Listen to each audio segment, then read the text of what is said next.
Hi, and welcome. I'm Sharon from Sharon We Creations.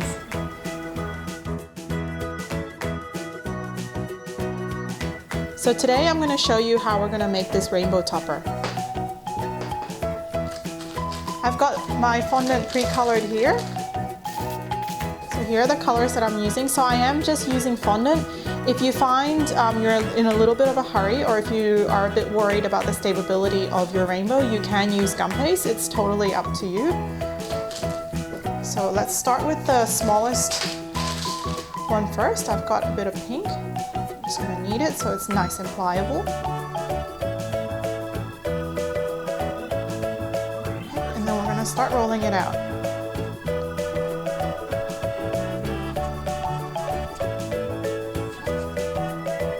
I start rolling it with my hands, and then I use the fondant smoother just to run along it. So if you have a clay extruder, certainly you can use that, okay, until you get the desired thickness. So you can see it's a little bit thinner here, so I'm just going to run that down. If you find that your fondant rope here is slipping as you try and rub it, you can add a little bit of water here to kind of anchor it in place, but this one's fine. So I'm going to get my circle cutters and work out how big I want the rainbow to be. So this is a good size for me. Okay, so I'm just going to loop that around. Turn that around so you can see. So I'll loop that around. And then I'm going to cut about halfway.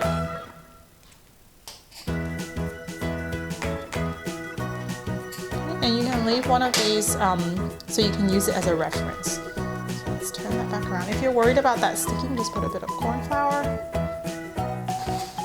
Just put it there. Okay, so that's our reference. Got our next color.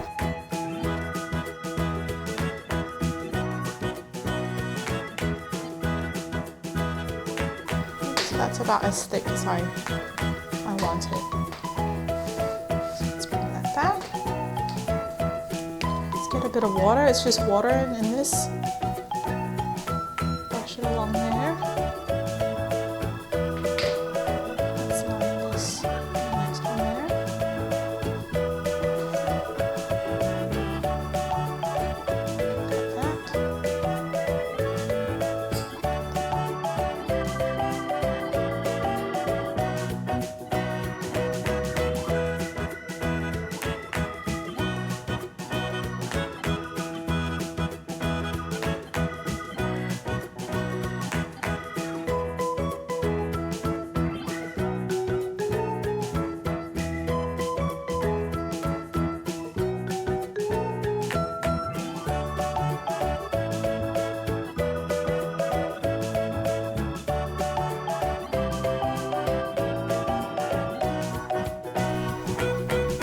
Cut you got your rainbow. So what I would do is actually allow this to dry overnight, or even for a couple of days if you want it to be super secure. Oops. Stick that back. Move over there. And I'm going to show you how to make these little clouds, which are super easy.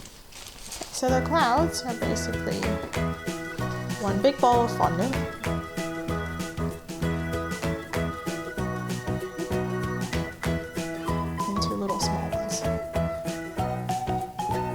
They don't have to be even, by the way. They're clouds, so they're allowed to be a little bit uneven. Okay, I wouldn't put them straight in a row either. I'll put them like that. Now, I wouldn't make these until that part is dry, because you want this to be fresh when you press the side of the rainbow in. So once this has dried for a couple days, then make this, and then you can actually hold it up and just press the side of the rainbow in here, and it would just make an indentation, and I would just stick it on with a bit of water. And because this is fresh, it will just hold everything up. Okay, so obviously you make two, one for each side. And this here has been dry for about a week now, so that's why I can pick it up and handle it like that, and that's why it just sits like this. And yeah, I would recommend making it a few days in advance if you do want to transport it like this, standing up. If it's just going to be against the side of the cake, then not a big deal. You can just make it the day before, or even while it's still fresh like this. If it's going to sit on the side of a round cake, you can pick this up and kind of just set it on the side of a round cake like this. So if you're going to have that, that would just sit there against the side of a round cake. Okay? So I hope you found that useful. There you go.